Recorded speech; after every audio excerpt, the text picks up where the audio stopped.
నేను మళ్ళీ చేస్తా. ఏంటి? ఏం లేదు. పర్లేదు చెప్పండి. ఏం లేదు.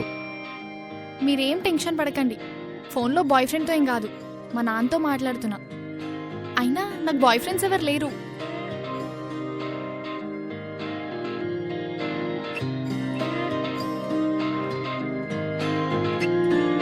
ఎస్.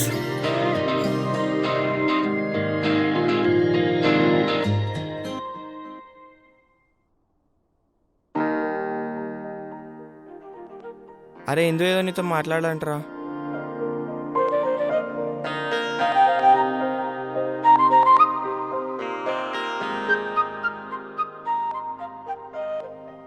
అక్క, నాని నీతో మాట్లాడాలంట, పార్క్ దగ్గర ఉన్నాడు.